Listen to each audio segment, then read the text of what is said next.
앞서 보신 폭염과 열대야의 증가세가 피부로 와닿는 요즘입니다. 오늘 이 시간엔 온열 질환이 왜 위험한지 또 어떻게 대비해야 하는지 자세히 알아봅니다. 온열 질환은 뜨거운 환경에 오랜 시간 노출돼 발생하는 급성 질환입니다. 과도한 땀 배출로 몸에 탈수와 전해질 불균형이 생기면 어지럼증과 피로감, 두통, 메스꺼움과 구토가 동반되는 열탈진이 나타납니다. 전북에서는 227명이 발생했는데 한 해 전보다 10% 증가한 것으로 나타났습니다. 네, 이번에는 응급 전문의인 전북대병원 응급의료센터 김소은 센터장과 함께 온열 질환이 우리 몸에 어떤 영향을 주는지 또 올여름 온열 질환으로부터 건강을 지킬 수 있는 방법은 무엇인지 이야기 나눠보겠습니다. 안녕하십니까? 네, 안녕하세요. 네, 센터장님, 더워도 너무 덥습니다. 네. 특히나 비가 왔다가 그치고 나면 그 기세가 더 심한 것 같은데 본격적인 무더위가 시작되면서 온열 질환의 위험도도 함께 증가하고 있는 추세입니다. 문제는 이 온열 질환이 단순한 불편함을 넘어서 사망을 초래할 수 있는 굉장히 위험한 질환이라는 점인데요. 네.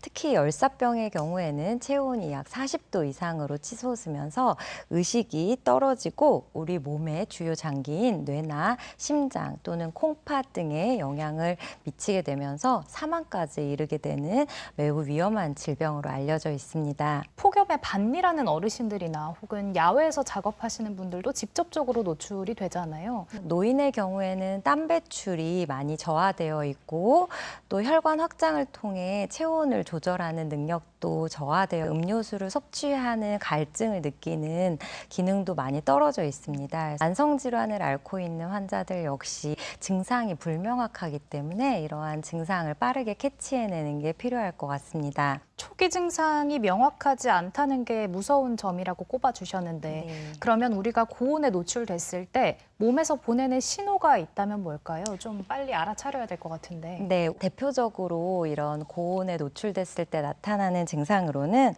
쓰러질 것처럼 어지럽거나 또는 눈앞이 깜깜해진다거나 심한 경우에는 구역감이 든다거나 두통 등을 호소하는 경우들도 있고요. 팔이나 다리에 근육 경련이 동반되기도 하고 극심한 피로감을 호소하는 경우들도 있습니다.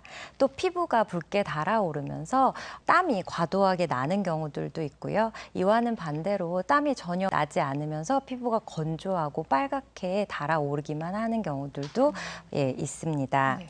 네, 체온이 매우 높고 맥박수가 매우 빨라지면서 의식이 혼미해지고 이렇게 불렀을 때 잘 반응하지 않으면서 구역이나 구토가 동반되는 경우는 119에 빠르게 신고를 해주셔야 되고요. 환자는 즉시 서늘하고 이렇게 차가운 환경으로 이동을 시켜주시는 게 좋을 것 같습니다. 네, 특히 아이들의 경우에는 이러한 증상보다는 단순히 울고 보채거나 또는 잘 먹지 않으려고 하고 처지는 증상으로 나타날 수 있기 때문에 영유아를 보호하고 계시는 보호자분들은 좀 이런 증상에 조금 더 예민하게 관찰하셔야 될 것 같습니다. 네, 온열 질환은 특히나 발빠른 대처가 중요한 것 같은데 앞에서도 살짝 설명을 해주시긴 했습니다만 어떻게 응급 대처를 하면 좋을지 소개를 해주시고 또 혹시나 절대 하면 안 되는 행동도 있으면 함께 알려주시죠. 네. 환자의 증상이 심하다면 가장 먼저 119에 신고를 하고 도움을 요청하셔야 합니다. 환자는 즉시 이제 시원한 곳으로 옮기고요. 실내 환경이나 에어컨이 가동되는 환경으로 옮기시는 게 필요합니다. 젖은 수건이나 그 분무기 등을 이용해서 사타구니나 겨드랑이, 목 뒤쪽에 충분하게 수분을 분무기로 분사를 해주시고요.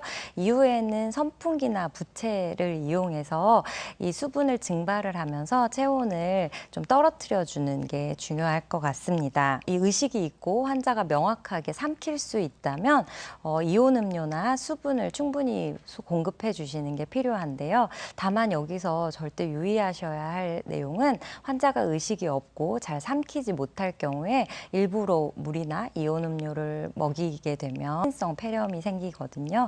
이런 경우 굉장히 위험해질 수 있기 때문에 의식이 없는 경우에는 절대 먹이시면 안 됩니다.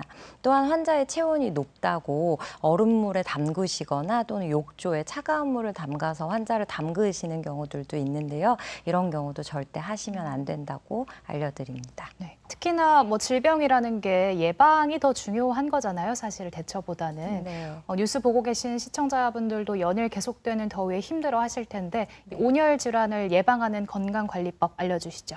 중요한 건 수분 섭취인데요. 목이 마르지 않더라도 야외 활동을 하실 때는 주기적으로 수분 섭취를 지속적으로 해주시는 게 좋을 것 같습니다.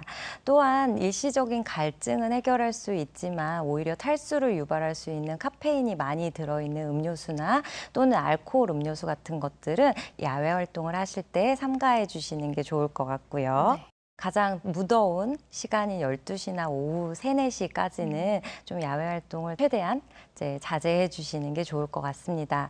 어쩔 수 없이 야외 활동을 해야 하는 경우에는 양산이나 모자 등을 꼭 착용하시고요. 의복은 가볍고 또 밝은 색깔의 옷을 입어서 체온을 잘 발산할 수 있는 의복을 준비하시는 게 좋을 것 같습니다. 네, 또한 요즘 매일 폭염특보나 경보가 울리고 있는데요. 이러한 폭염특보나 경보가 울리는 날에는 이런 알람 등을 좀 염두에 두고 보시면서 노인이나 만성질환 환자들, 유소화를 동반한 보호자분들은 환자의 상태를 면밀하게 관찰하셔서 열사병으로 진행하는 것을 막는 게 중요할 것 같습니다. 네. 건강한 여름 나려면 말씀해 주신 내용 잘 기억해야겠네요. 여기까지 듣겠습니다. 고맙습니다. 네, 감사합니다.